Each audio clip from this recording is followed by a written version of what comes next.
aujourd'hui, on vous présente notre probablement 20e ou 25e vente d'art sacré du culte catholique, qui est la spécialité de notre étude et pour laquelle on a une notoriété quasi internationale aujourd'hui, dans le monde catholique tout au moins. Et on a la chance de réunir pour la vente de demain une très belle collection d'un abbé de la région parisienne qui s'était intéressé notamment à la paramantique, c'est-à-dire aux ornements, au textile 18e et 19e, et qui a donc eu l'occasion d'acheter des objets dans de très bonnes conditions et qui sont particulièrement merveilleux. Dans le textile, une de nos pièces phares, c'est effectivement ce rocher au point d'Alençon. Le fait qu'il soit au point d'Alençon est en soi déjà un événement, puisqu'il n'y en a jamais sur le marché, mais il s'agit en plus du rocher d'un prélat connu dans la région, puisqu'il s'agit de Monseigneur Grant,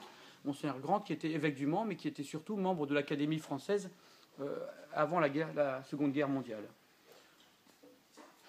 Alors, vous pouvez voir notamment que la richesse de ces tissus destinés à l'Église sont au XVIIIe siècle particulièrement profanes, c'est-à-dire que vous n'avez pas de croix, vous n'avez pas de signes religieux, mais vous avez au contraire des fleurs, des branches fleuries et un riche décor. Il se trouve qu'au XVIIIe siècle, on avait l'habitude de prendre des tissus complètement profanes, destinés par exemple aux robes des dames, pour faire les ornements liturgiques, ce qui donnait des ornements particulièrement chatoyants et particulièrement agréables à l'œil.